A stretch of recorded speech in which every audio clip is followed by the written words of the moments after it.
Waalaikumsalam. Warahmatullahi wabarakatuh. Selamat malam, salam sejahtera buat kita semua. Pak Titi, Bapak Ibu, mohon izin. Ya, saya mau tanya, kita di sini mau ngapain? Nah, gimana kalau selama sesi saya kita di sini mau senang-senang? Sepakat? Untuk tes konsentrasi, kalau ditanya sepakat jawabannya setuju, kalau ditanya setuju jawaban sepakat. Dan mohon teriak sekeras-kerasnya. Kenapa? Teriakan keras bisa mengurangi stres. Pak Jamil, saya nggak stres kok. Gampang untuk menandai apakah Anda stres atau tidak. Orang stres biasanya ditandai 3 hal. Yang pertama, sering sariawan. Yang kedua, sering sakit perut. Dan yang ketiga, ngantuan. Jadi kalau selama sesi ini ada mula balik ngantuk kemungkinan salah satu cara mengulanginya dengan cara teriak sekeras-kerasnya. Mumpung boleh teriak sekeras-kerasnya, teriak sekeras-kerasnya. Sepakat?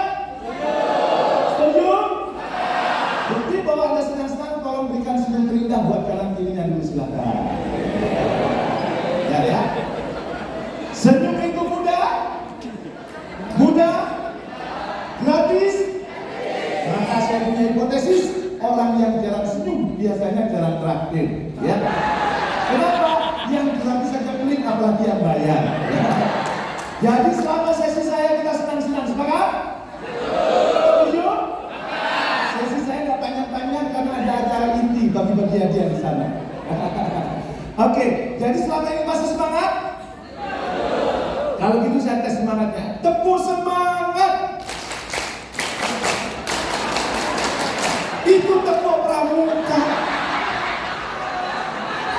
Pernah nonton badminton Indonesia? Nah, itu semangat. Indonesia. Nah, itu tepuk semangat. Sekarang saya bilang tepuk semangat 1.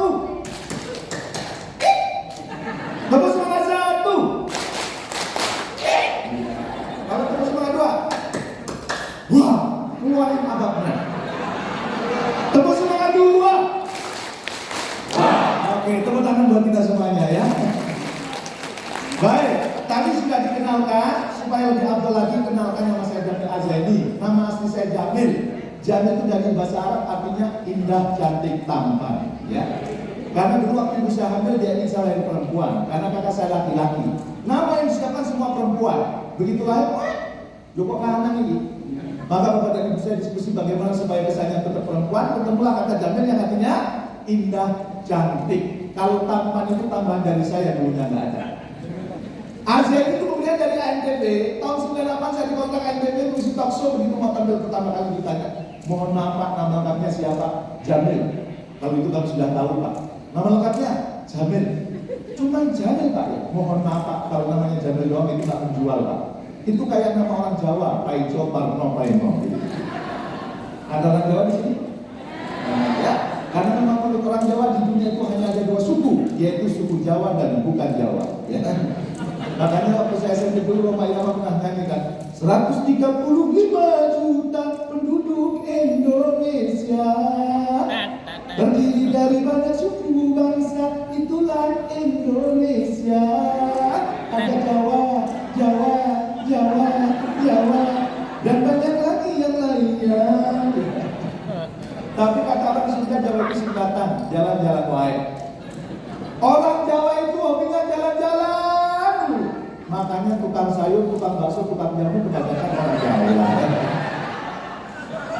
Jawa jalan-jalan kan Padang, Padang. Ada orang Padang? Mana? Saya tes apakah Padang asli atau bukan?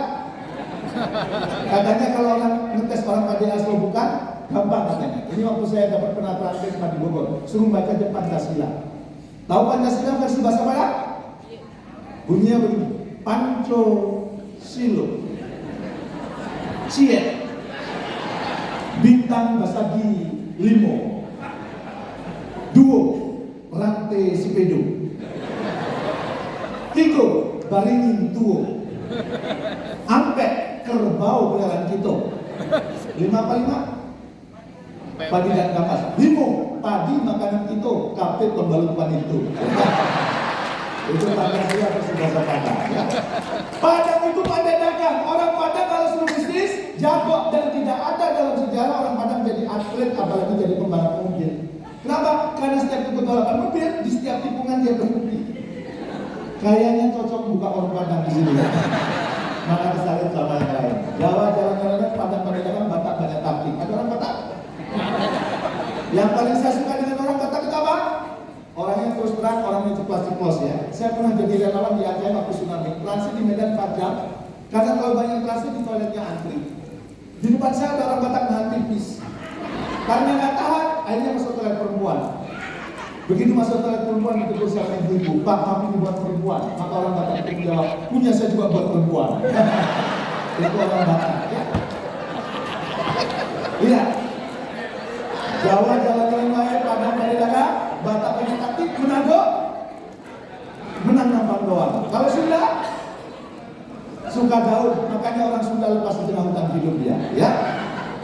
Tapi kalau dilihat ijazah nama saya Jamil, hanya Jamil, saya S1 S2 selesaikan di IPB, Institut Pembicara Bogor. Karena saya jadi pembicara. Ada yang bilang Institut Perbankan Bogor. Saya tadi pagi ngisi di Mega Syariah, itu isinya orang IPB semua. Ada yang bilang Institut Penyanyi Bogor, Yana Dule itu alumni IPB. Ada yang bilang Institut Penyair Bogor, Taufik Ismail itu alumni IPB. Ada yang bilang Institut Presiden Bogor, karena PSBY itu S3-nya dari IPB. Maka sekarang IPB singkatannya berubah jadi Institut Fleksibel Tangan. Alumni IPB itu serba bisa, kecuali pertanian. Kalau tidak bisa. Tapi mana perguruan tinggi yang terhebat di Indonesia? Katanya Undip. Kenapa? Seluruh perguruan tinggi Indonesia di Diponegoro. Undip Universitas Diponegoro. Unpad Universitas papanya Diponegoro. UI Universitas ibunya Diponegoro.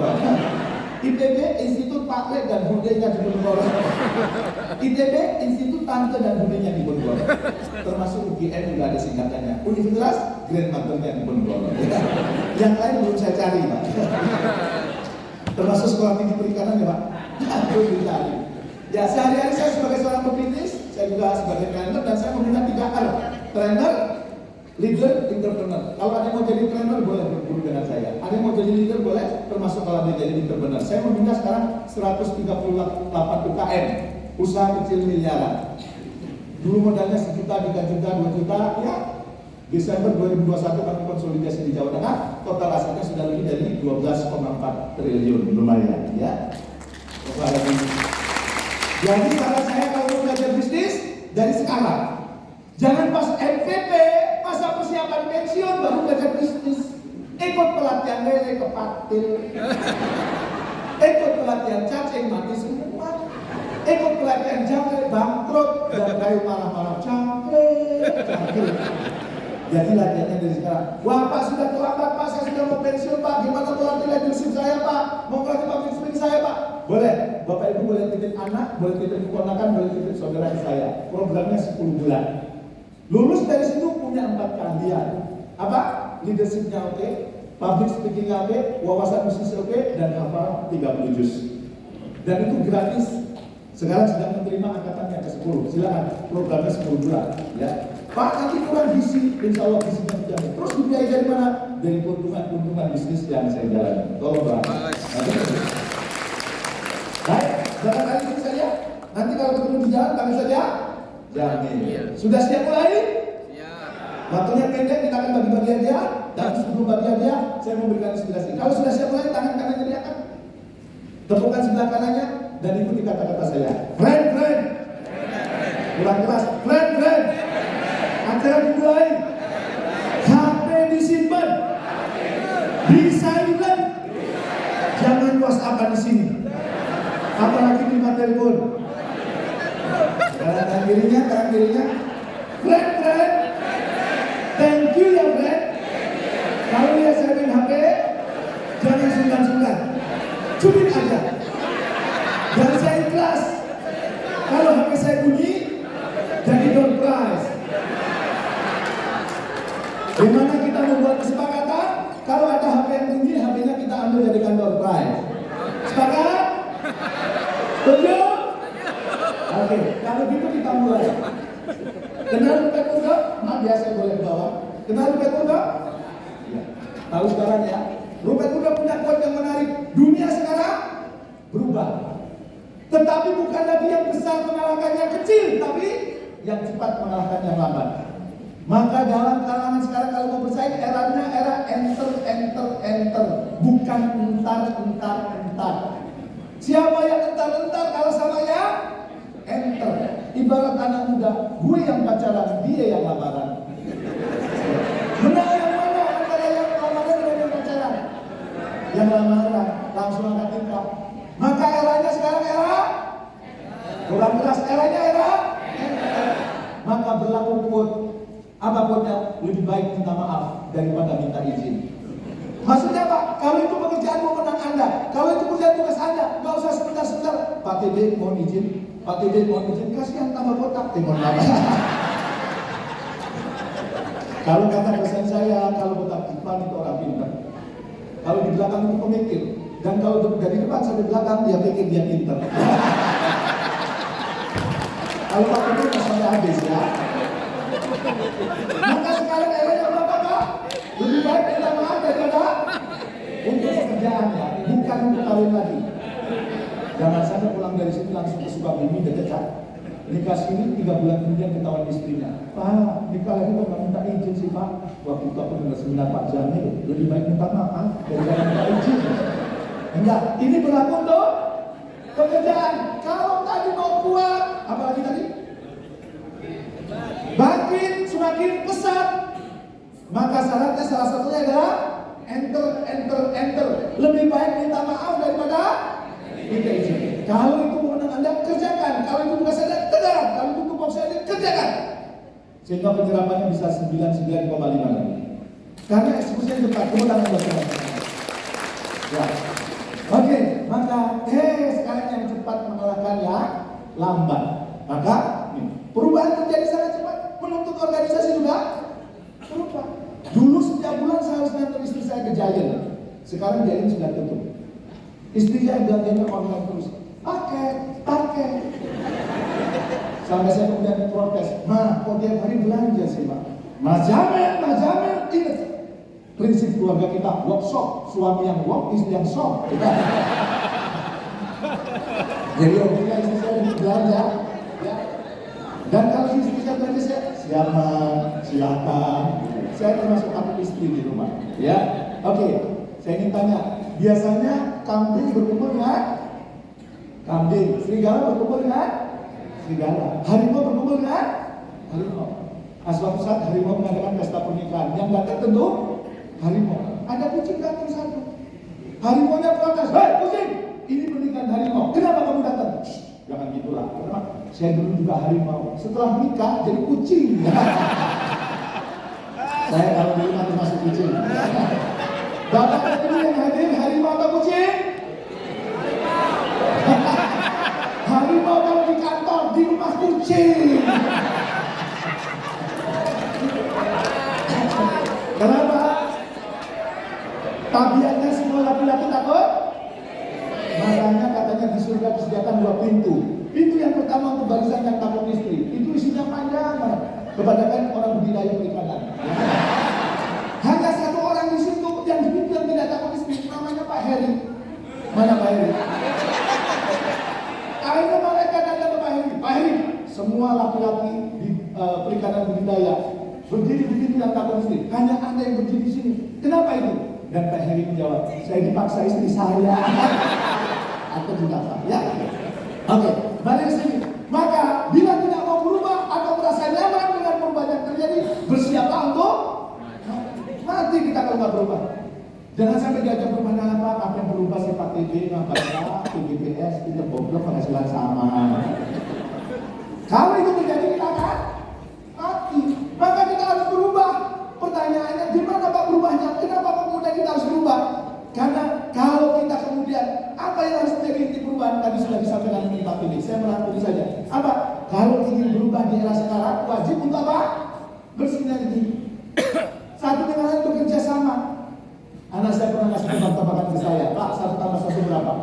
2. Ya itu mana SD juga tahu. 1 tambah 1 11. Ya itu mana SD juga tahu.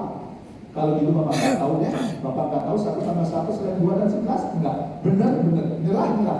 1 tambah 1, 27 Pak. Kok bisa begitu Pak? Bapak kalau sholat sendirian pahalanya berapa? 1, kalau bersinergi berdua 27. Berarti 1 tambah 1 berapa Pak? 27. Langsung saya turunan. Nah, kamu pintar nah. Itu turunan. Langsung dia lepaskan pelukannya. Iya, turunan mama. Ya. Enggak mau turunan bapaknya. Ya, kita perlu bekerja bersama. Maka untuk menghindari persaingan internal yang rusak, para pemimpin wajib menumbuhkan adanya sinergi. Kalau nggak sinergi sekarang ketinggalan Pak. Bahkan Garuda dengan Etihad aja bersinergi. Perusahaan sejenis. Jadi nggak boleh kita apa UPT terbaik 3 tahun berturut-turut. Kerjasama enggak level. Enggak. Sekarang eranya era sinergi. Sepakat? Setuju? Maka apa itu sinergi? Sinergi itu kata kuncinya ini. Menghasilkan kinerja kolektif, kemampuan antar anggota saling melengkapi, dan kemudian apa? Anggota itu saling membantu untuk mencapai tujuan. Intinya itu. Berarti apa? Saling menghebatkan, saling menguatkan. Sepakat? Setuju? Mau supaya sinergi terbentuk? Mau semakin kuat? Mau semakin hebat? Mau semakin besar? Sinergi. Kalau mau, kita harus tahu dulu hambatannya. Loh kenapa? Ibarat mobil nih, kita punya mobil bagus, mesinnya oke, bensinnya penuh, bannya oke, di starter, nyala, kemudian kita masukkan gigi untuk ke depan, jalan, kita gas, nggak jalan. Sudah digas kuat, nggak jalan. Kenapa? Rem tangannya belum dilepas. Maka supaya kemudian terjadi sinergi, kita perlu melepas rem tangan, perlu melepas hambatan. Apa itu? Nih, saya akan bahas, ya. Sebelum masuk ke sana, saya bahas dulu. Ini hambatannya. Ya, hambatan sinergi. Yang pertama apa? Ini dia, tidak saling percaya. Jadi kalau paling nggak disupport sama kantor pusat, paling dia ngerjainnya asal-asalan. Begitu saling tidak percaya muncul, maka apa? Tidak akan terjadi sinergi. Yang kedua apa? Yang kedua adalah takut terjadi konflik. Gak usah usul, nanti tambah ribut. Gak usah usul. Nanti ribut, gimana? Bahkan mengeluarkan quote, diam adalah emas. Begitu mah. Ini kalau dia ketawanya kayaknya pernah kejadian ya. Wes orang sosok ya. Nanti beda pendapat sama Pak TP nggak aman. Kalau masih ada kesadaran, ada keyakinan bahwa takut berbeda pendapat, berarti sulit terjadi sinergi. Sulit terjadi sinergi Bapak Ibu. Ya, maka ayo kita bersinergi. Berarti apa? Berpendapat, keluarin dong pendapatnya. Tentu dengan cara-cara yang sopan. Ya, Anda berbeda pendapat. Ya, misalnya, boleh kan berbeda pendapat dengan Pak TP? Boleh, jangan berat.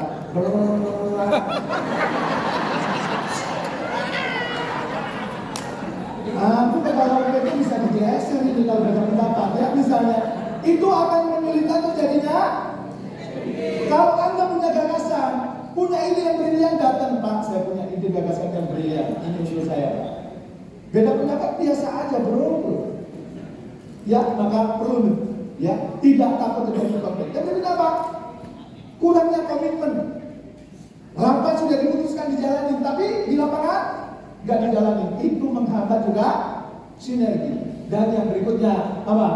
Yang berikutnya scarcity mentality. Hobinya minta dilayani. Aku lebih bisa di sini. Kamu baru gabung. Jangan dulu. Kamu menghormati saya. Kamu harus melayani saya. Kamu nggak tahu. Saya sudah meninggalkan dunia hitam. Ini memikirkan budidaya perikanan. Mintanya dilayani, mintanya scarcity. Seharusnya mintanya abundant mentality. Dan yang berikutnya apa? Apa yang terhadap tujuan tim? Fokusnya pada dirinya. Yang penting gue selamat, bodo amat dengan lo. Lo, gue, end. Kalau itu terjadi berarti susah terjadi sinergi. Maka Bapak dan Ibu mau semakin terjadi sinergi? Mau. Oke, dalam waktu yang terbatas saya akan berbagi. Tapi saya tidak akan berbagi caranya. Kenapa? Cara setiap orang berbeda, betul? Saya tidak ingin menganggap Bapak dan Ibu orang bodoh. Orang-orang di budidaya perikanan ini orang-orang hebat. Saya tidak mau memberitahu caranya. Saya hanya ingin memberikan tahu prinsipnya. Kenapa? Kalau prinsip berlaku di seluruh dunia. Kalau cara tiap orang bisa beda, tapi kalau ini berlaku umum. Apa itu prinsip membangun tim sinergis? Yang pertama, tujuan bersama adalah dasar seorang bersinergi. Jadi kalau bersinergi ada tujuan. Kira-kira tahun 2023 ini tujuan ya dari budidaya ikan ini apa? Yang kedua apa? Yang kedua, setiap orang bertanggung jawab untuk kontribusi terbaiknya. Dan yang ketiga, keberadaan setiap orang dalam tim memiliki arti yang penting. Saya akan bahas satu-satu sekilas. Yang pertama, tujuan bersama adalah dasar seorang untuk bersinergi. Kenapa? Karena memang ada landasannya. Landasan dari setiap tim hebat adalah tujuan. Pertanyaannya, kira-kira tujuan di tim Anda sekarang apa? Targetnya di tahun 2023 ini apa? Sudah ada? Tidak. Mungkin bisa disampaikan sekilas, Pak. Harusnya buses ini Pak, jangan saya nih. Gak apa-apa. Tujuannya itu di tahun 2023 target serapannya 99,50. Kemudian kita diminta untuk bisa mencapai budidaya udang, itu targetnya 1,53 ton. Kemudian budidaya rumput laut kita tahun ini diminta 11,83 ton. Kemudian ikan hias itu 1,8 miliar ekor ikan hias, itu targetnya. Kemudian pendapatan pembudidaya 5 juta per tahun. Kemudian klasternya itu ada 40. Itu target yang mesti dicapai oleh budidaya. Tepuk tangan dong buat hadirin. Sudah terangkum? Ya. Berarti ya tujuan institusi. Ya.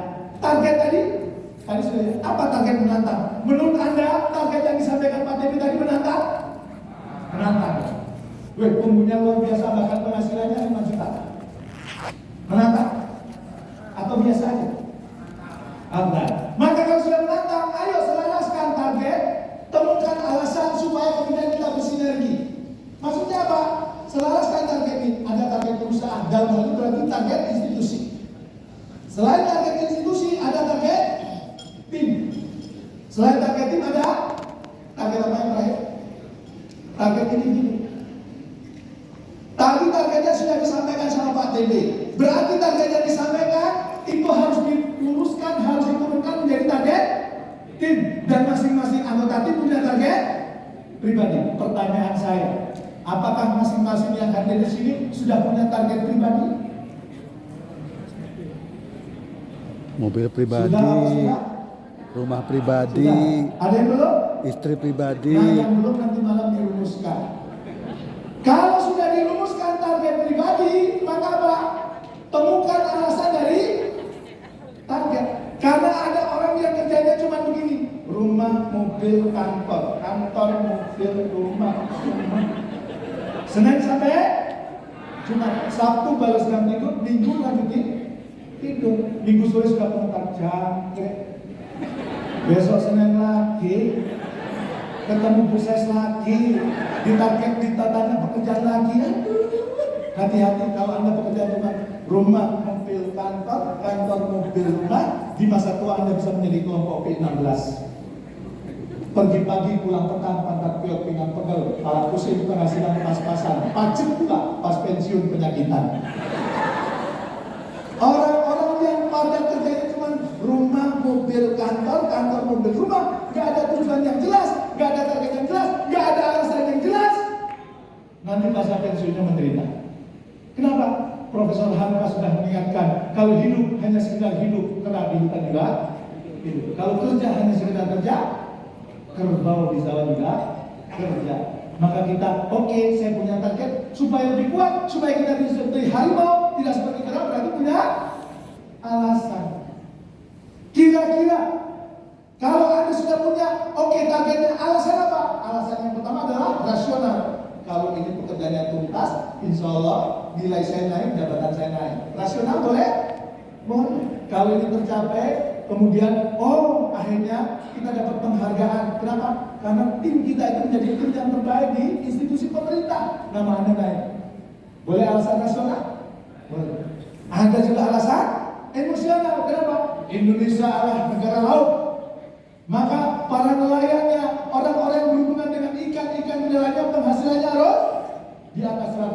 dan itu saya ikut berkontribusi juga. Kenapa? Karena budidaya perikanan bertumbuh pesat, udangnya oke, tanaman hiasnya oke, tanaman hias, ikan hiasnya oke, dan kemudian penghasilan para budidaya itu juga oke, dan saya punya kontribusi di situ. Berarti aku punya kontribusi di situ. Saya meninggalkan legacy untuk negeri ini. Bangga saya bekerja di tempat ini. Tepuk tangan buat kita semua. Kalau sudah punya alasan rasional, punya alasan emosional, supaya lebih kuat lagi alasan apa? Spiritual. Bahwa kerja bukan hanya sekedar kerja. Kerja Anda adalah ibadah. Bagi yang beragama Islam tahu, ada dosa yang tidak bisa dihapus dengan sholat, zakat, puasa, dan haji sekaligus. Para sahabat bertanya, dengan apa menghapusnya ya Rasulullah? Dan Rasulullah menjawab, al-umumu fi thalabil ma'isah. Bersusah payah mencari nafkah kehidupan. Itu bisa menghapuskan dosa yang tidak bisa dihapus dengan sholat, zakat, puasa, dan haji. Berarti Anda berangkat sekolah, Anda berangkat kerja itu semangat. Kenapa? Itu bisa menghapuskan dosa yang tidak bisa dihapus dengan sholat, zakat, puasa, dan haji. Maka saran saya, alat target yang temukan, setelah itu temukan alasan rasional, emosional, dan saya nih ingin jadi inspirator. Target saya apa? Sebelum meninggal saya ingin menginspirasi 25 juta orang lebih. 10.000 diantaranya menjadi trainer, leader, entrepreneur yang berkarakter. Saya punya alasan rasional. Apa? Jadi inspirator itu penghasilannya lumayan. Secara emosional, saya ingin berkontribusi di Indonesia. Saya lahir di Indonesia, besar di Indonesia, mencari nafkah di Indonesia. Saya ingin berkontribusi di Indonesia. Berkontribusi dengan apa? Dengan kata-kata. Lebih berpengaruh. Karena ada quote yang mengatakan, satu peluru hanya bisa menembus satu kepala, tapi satu kata bisa menembus jutaan kepala. Saya ingin menginspirasi melalui kata-kata, dan saya ingin mengajarkan kepada anak-anak saya bahwa bapaknya itu hidupnya bukan tentang aku, tapi tentang kita. Saya berhasil, orang-orang di sekitar saya berhasil. Saya maju, orang-orang di sekitar saya maju. Itu alasan emosional. Alasan rasionalnya kenapa saya jadi inspirator? Karena ada hadisnya.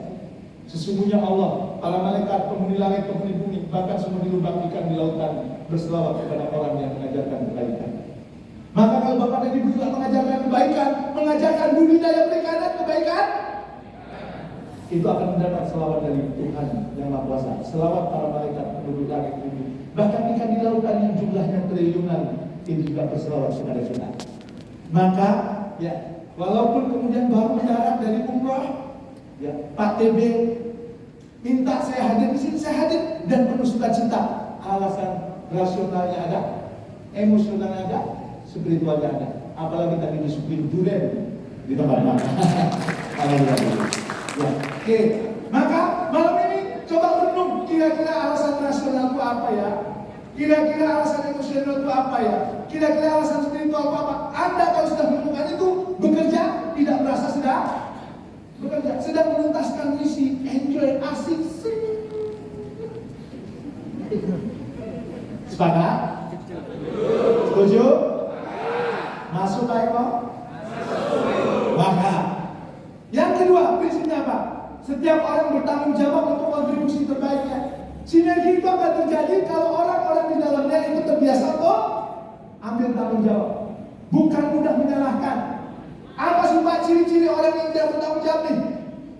Ini Pak TB, kalau ada ini di perikanan budidaya bahaya. Ada orang yang hobinya merusak tim. Orang ini tidak bertanggung jawab. Cirinya apa? Yang bisa menjawab, nggak boleh ngasih hadiah ya? Apa? Gratifikasi. Boleh. Oh, dari sini boleh. Yang bisa jawab dapat 100.000 dari saya. Pak, buat kami 100.000 kecil. Jangan lihat jumlahnya. Lihat siapa yang ngasih. Apa? Yang merusak tim. 3 penyakit. Saya pancing satu. Yang pertama adalah blame. Kerjaannya nyalahin orang. Kenapa kok kamu nggak beres? Iya Pak, anggota tim saya itu lain Pak. Kenapa kamu nggak beres? Iya Pak, support dari kantor pusat nggak ada Pak. Kenapa kok kamu targetnya nggak berhasil? Iya Pak, masyarakat di sini nggak sadar Pak, budidaya perikanan Pak. Pokoknya yang salah adalah orang lain. Blame, ini merusak tim. Yang kedua, excuse. Pinter banget buat alasan. Kenapa budidayanya nggak berhasil? Iya Pak, negara Sri Lanka bangkrut. Apa hubungannya? Sri Lanka bangkrut dengan negara kamu. Iya Pak, Sri Lanka bangkrut berdampak pada ekonomi Asia Pak. Akhirnya sampai ke UPT sini Pak. Jadi kalau mau rapat, ya sama para direksi, ya sama pimpinan yang disiapkan, alasan itu merusak tim. Yang ketiga Pak, denial, menolak nasihat. Lo gak usah kasih tim gue. Gue kerja di DJ ini sebelum DJPB ada. Penggagasnya Bu. Dan lo gak usah nasihatin gue. Waktu kuliah, gue IPK-nya lebih bagus dibandingkan lo.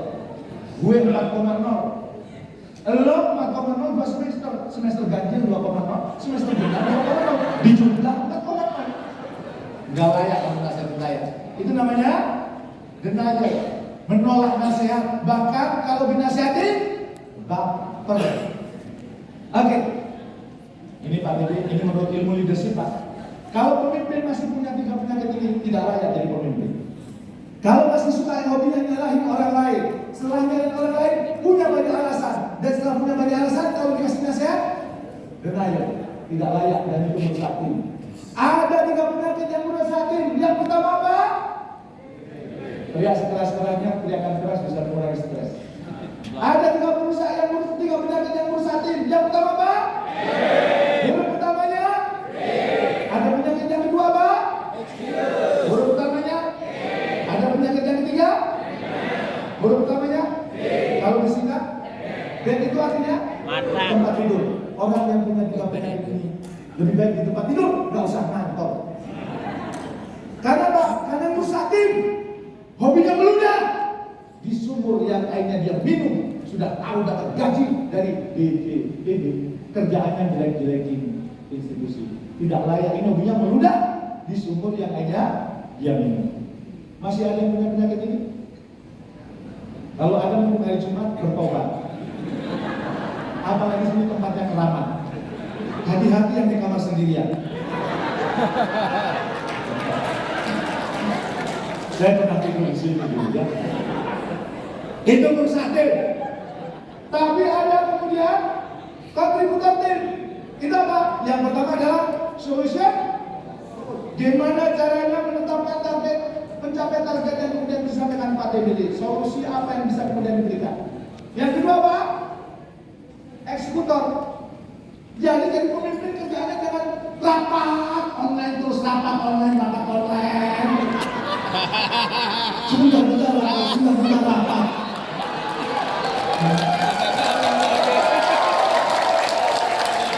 Ini kalau dia pertanyakan berarti kejadian. Selesai acara ini wajib tobat. Kadang-kadang ada orang yang merasa, oh saya rapat 3 device Pak. 3 device. Bukan direktorat ini Pak, bukan direktorat ini Pak. Rapat yang tidak produktif kok bangga. Kenapa? Itu sudah diriset. Rapat dengan lebih dari 1 device tidak produktif. Kenapa? Di sini dengarnya separuh, di sini separuh, di sini separuh. Ketika berpendapat, akhirnya Pak, pendapatnya nggak kuat, Anda kelihatan blokernya. Maka kalau saya membimbing perusahaan, membimbing para leader, kalau kami ingin produktif, justru jangan banyak rapat. Ya, apalagi banyak device. Kenapa?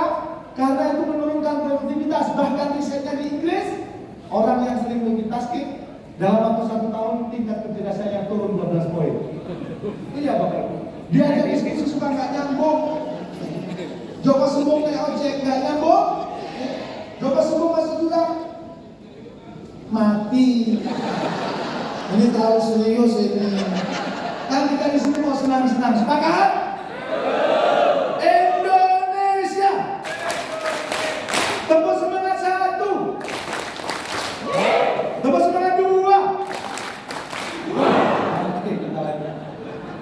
Ya, mulai sekarang. Kenapa? Karena banyak diskusi tidak akan mengubah kinerja. Ingat quote saya, diskusi tidak akan mengubah kinerjamu. Yang mengubah kinerjamu adalah eksekusi berdasarkan hasil diskusi. Tepuk tangan membuat kita semangat. Yang terakhir apa? Abandon mentality. Mentalnya adalah mental menolong orang. Mentalnya membantu orang. mintanya support orang, khusus buat para pemimpin saya ingin memberikan metafor. Di Indonesia kereta yang paling cepat apa? Argo-Lawu. Jakarta Surabaya ditempuh berapa lama? Rata-rata 10 jam. Ya kadang 9 jam bu, kadang 12 jam, tapi saya buat rata-rata 10 jam. Saya tahu karena saya punya rumah di Surabaya, saya punya bisnis di Surabaya. Tahu tiket pesawat tapi saya naik kereta.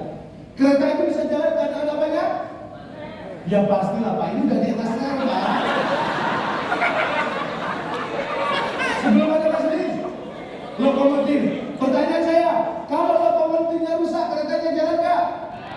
Itulah pemimpin masa lalu, semuanya tergantung sama dia. Kalau nggak ada saya berantakan UPT ini. Pemimpin UPT terbaru ini.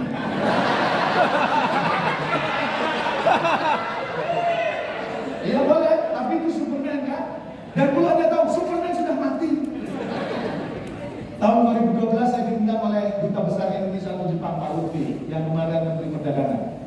Saya keliling Jepang, naik kereta jalan tempuhnya sama, tapi hanya 2 jam. Kenapa? Karena saya naik Shinkansen. Pertanyaannya, lokomotifnya ada di mana? Ada di semua gerbong. Sekarang saya ingin tanya, perubahan dunia sekarang cepat atau lambat? Berarti perlu Argo-Lawu atau Shinkansen? Ciptakan orang-orang hebat di setiap gerbong. Tepuk tangan kepada. Berarti apa? Kalau ada orang ikut acara kayak di bolak balik keuangan, kenapa sih ada bolak balik keuangan? Iya Pak, kantor kalau saya tinggal berantakan Pak. Pemimpin hebat Pak. Argo-Lawu. Kenapa? Karena pemimpin yang hebat itu pekerjaannya tetap jalan ketika pemimpinnya jalan-jalan.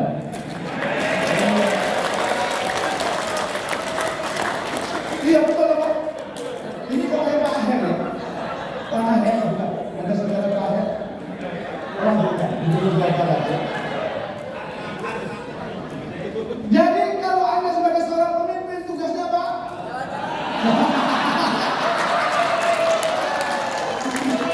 Jalan-jalan pekerjaannya tetap jalan. Itu namanya pemimpin Shinkansen. Iya. Kalau Argo-Lawu ditinggal gini, Pak jangan lama-lama Pak, itu kalau saya tinggal berantakan. Semuanya tergantung saya Pak, langsung yakin. Argo-Lawu, Argo-Lawu, Argo-Lawu, Argo-Lawu aja sombong. Nah, kenapa? Karena tugas pemimpin itu seperti Tenjing Norgay. Pernah dengar cerita Tenjing Norgay? Siapa yang menaklukkan puncak gunung tertinggi? Pernah belajar sejarah? Edmund Hillary. Edmund Hillary untuk menaklukkan puncak gunung tertinggi ditemani oleh Tenjing Norgay. Maka begitu terdengar kabar Edmund Hillary sudah menaklukkan puncak gunung tertinggi, semua wartawan nungguin di bawah. Begitu Edmund Hillary turun sama Tenjing Norgay, semua wartawan tentu nyalami Edmund Hillary, selamat Anda menaklukkan puncak gunung tertinggi, wawancara. Tapi ada satu wartawan yang mendatangi Edmund Hillary. Tenjing Norgay. Bukankah Anda Tenjing Norgay? Iya. Bukankah Anda Sherpa, penunjuk jalan buat Edmund Hillary? Iya betul. Saya wartawan di gunung ini. Saya tahu cara kerja penunjuk jalan. Penunjuk jalan itu jalannya selalu di depan. Iya betul. Berarti Anda dong yang melakukan puncak gunung tertinggi. Apa jawaban Tenjing Norgay? Selama perjalanan dari bawah ke atas, saya hampir selalu berjalan di depan. Karena saya memang penunjuk jalan. Terus saya membantu Edmund Hillary. Tetapi begitu pun satu langkah di puncak gunung tertinggi saya berhenti. Dan kemudian saya mempersilahkan Edmund Hillary untuk menginjakkan puncak gunung tertinggi. Loh, kenapa Anda lakukan itu? Karena itu impiannya Edmund Hillary, bukan impian saya. Impian saya adalah menemani Edmund Hillary. Itulah tugas pemimpin, melahirkan orang-orang hebat. Anda adalah Tenjing Norgay. Sepakat? Setuju? Itulah pemimpin Shinkansen. Jadi kalau jadi pemimpin masih yang penting selamat, bodo amat dengan yang lain. Lo, duit, nggak layak jadi pemimpin. Langsung diteriakin, Argo-Lawu, Argo-Lawu, Argo-Lawu. Kenapa Pak? Tinggal sebelah.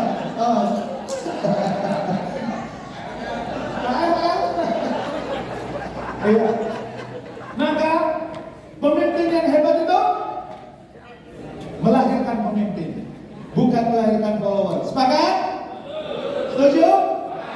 Oke, kita lanjut. Nah, maka ciri utama laut itu apa? Laut itu cirinya tempatnya lebih rendah. Sepakat? Dan tabiat timur sama dengan tabiat air. Lautan yang luas menampung banyak air karena tempatnya rendah. Anda akan banyak ilmu kalau rendah hati. Ya, jangan kemudian satu-satunya S3 di sini saya. Satu-satunya yang masih budidaya udang saya, yang lainnya enggak. Yang lain kotanya udang. Itu nggak akan dapat ilmu. Yang berikutnya apa? Saling dan jangan sampai begini Bapak Ibu. Ini kan pekerjaan saya, mau bagus atau tidak terserah saya. Itu namanya egois. Kita ini satu kapal. Dalam satu kapal ada yang di bawah, ada yang di tengah, ada yang di atas. Di atas kalau mau ngambil air pakai timah, ambil air laut. Di bawah kalau mau ngambil air laut harus naik ke atas dulu, baru ngambil. Lama-lama dia berpikir, kenapa harus ke atas ya? Kan saya paling dekat dengan air. Airnya kapalnya dilubangi. Bocor. Apakah yang celaka cuma dia? Semuanya celaka. Berarti apa Bapak Ibu? Kalau Bapak Ibu berbuat salah, dampaknya bukan hanya Bapak Ibu, dampaknya semua Direktorat Jenderal kena. Begitu juga kalau Bapak Ibu berprestasi, semuanya juga dapat. Kenapa? Satu dengan yang lain saling terhubung. Sepakat? Dan yang berikutnya apa? Sumber kontribusi. Kita masih ingat dulu ya. Proses terjadinya hujan. Air laut di mana? Air di bawah angin, kemudian terjadi hujan. Awan, kemudian awan terjadi hujan. Ikan dari mana?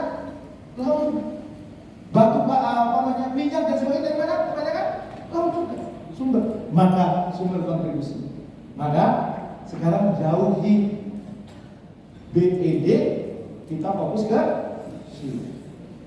Sepakat? Tangan di atas, tepukan kaki sebelah kanan. Keren. Mulai hari ini, jauhi, blame, excuse, denial, tobat, keren. Tangan kirinya, keren. Thank you. Mulai hari ini, jadilah C, solution fokus, eksekutor, abandon mentality. Bisa? Tepuk tangan buat kita semuanya. Dan, oke. Yang terakhir, maka pertanyaan saya ini, sebagai bentuk ambil tanggung jawab, apa kontribusi terbaiknya? Supaya terbangunnya sinergi di tempat Anda. Kira-kira apa? Kalau semua orang berpikir, oke, aku ingin memberikan kontribusi terbaik ini, aku ingin memberikan kontribusi terbaik ini, maka apa yang terjadi? Perikanan budidaya menjadi salah satu direktorat terbaik di seluruh institusi. Bulan keras. Kalau ada yang bagus keras.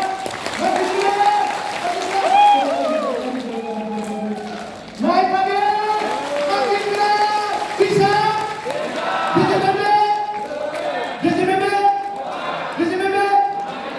Tepuk tangan buat kita semuanya. Dan yang terakhir, 3 prinsip membangun tim sinergi, tujuan bersama. Selain tujuan yang kedua apa tadi? Bertanggung jawab untuk berkontribusi.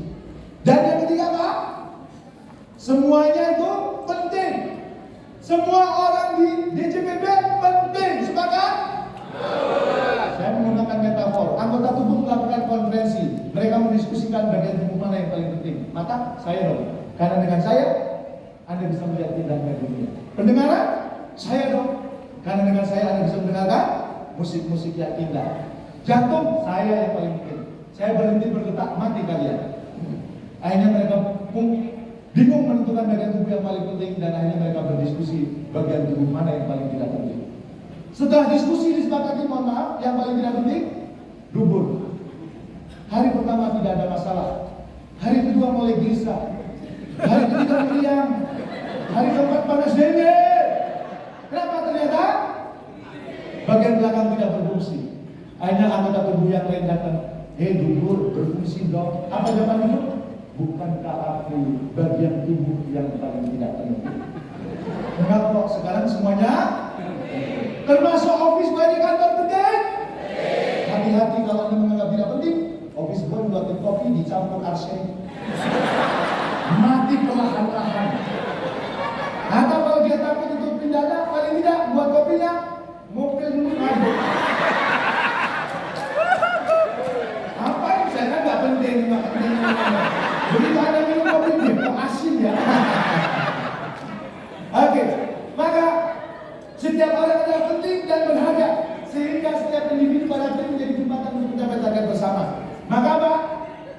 yang hebat untuk memanusiakan? Enggak usah. Yang paling penting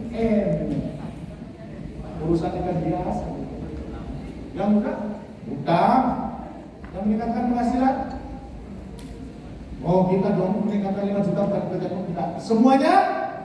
Sepakat? Setuju? Oke, maka ya kita lihat nih bahwa semuanya penting. Kita lihat video singkat berikut ini.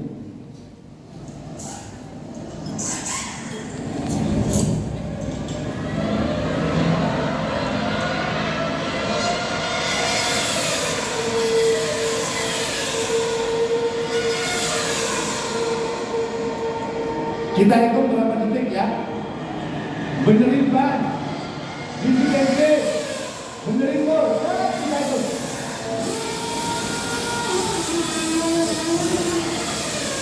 Berapa detik? 3 detik. Karena yang paling lama itu 3,4. Kalau yang bener itu menghabiskan waktu 4 detik, bisa kalah. Itu terjadi kenapa? Semuanya kompak. Oke, kalau gitu saya beda. DJBB! Apa tadi dia? Bangkit, kuat, semakin. DJBB! Ulang keras. DJBB! DJBB! DJBB! Keberangan bagi kita semua. Dan itu bisa terjadi kalau apa? Semuanya penting punya peran. Sekarang, yang duduk di depan penting, yang duduk di belakang juga penting. Yang ngopi-ngopi di luar juga penting. Saya tadi keluar dulu, pokoknya ngopi. Tidak semua ya. Oke, maka kemudian apa? Ingat ya, yang namanya tim itu bukan grup yang sama-sama kerja. Justru yang namanya tim itu apa? Grup yang saling percaya satu dengan yang lain. Bapak dan Ibu percaya dengan teman-teman UPT, teman-teman UPT juga percaya dengan Bapak di sebelah sana, teman-teman yang di belakang juga percaya, pimpinan di depan juga percaya bahwa Anda bisa bangkit, Anda bisa kuat, Anda bisa semakin melesat. Sepakat? Setuju? Maka sekali lagi, ada 3 prinsip membangun tim sinergis. Ada yang masih ingat? 100.000. Ibu tidak boleh ikut. Yang meja depan tidak boleh ikut. Ada? Salah nggak dosa? Apa? Tujuan dosa? Tujuan bersama. Yang mana? Angkat tangan? Tujuan. Saya tambah 150.000. Oke, tujuan bersama. Ada yang kedua? Jawab. Bertanggung jawab untuk apa? Kontribusi. Yang ketiga? Keberadaan setiap orang penting. Dapat 150.000. Nanti bagi-bagi apa akan dibagi. Oke, ternyata 3 prinsip membangun tim sinergis. Yang pertama, tujuan bersama adalah dasar seorang tim sinergis. Yang kedua, setiap orang bertanggung jawab untuk kontribusi. Jangan biar yang lain biar, jangan kita. Sudah ada emosi. Enggak, kita wajib berkontribusi. Yang ketiga apa? Kita punya kesadaran bahwa keberadaan setiap orang adalah termasuk ibu-ibu di sini, istri para pimpinan UPT ini juga penting. Ya, iya Bu. Coba ibu ngambek di rumah, sampai kantor ngambil keputusan bingung. Makanya bapak-bapak berterima kasih sama ibu-ibu. Mohon maaf dengan segala hormat, bapak-bapak yang di sini bisa berdiri. Ya, menghadap ke sana Pak. Dan kemudian lihat bersama-sama. Terima kasih istriku. 1, 2, 3. Ya, tepuk tangan Bapak. Ya, belum iya Pak. Saya mulai hari Senin kalau mau berangkat ke kantor, kalau selama ini cuek saja, sekarang datang istrinya. Saya akan berangkat ya. I love you. Mungkin sebagai bapak dan ibu menganggap ucapan I love you adalah sesuatu yang sederhana, tapi saya ingin tanya, bangunan yang kokoh ini dari apa? Batu bata, kerikil, pasir dan semen. Semen sesuatu yang kecil. Bangunan ini kokoh tak tanpa semen. hidup Anda pun tidak akan kokoh kalau memang dekat yang kecil-kecil. Kalau intinya setelah acara selesai langsung WhatsApp, "Say, I love you." Langsung dibalas, "Mas, gak salah kirim." Tumben-tumbennya bilang I love you. Atau Mas, gak salah minum obat apa?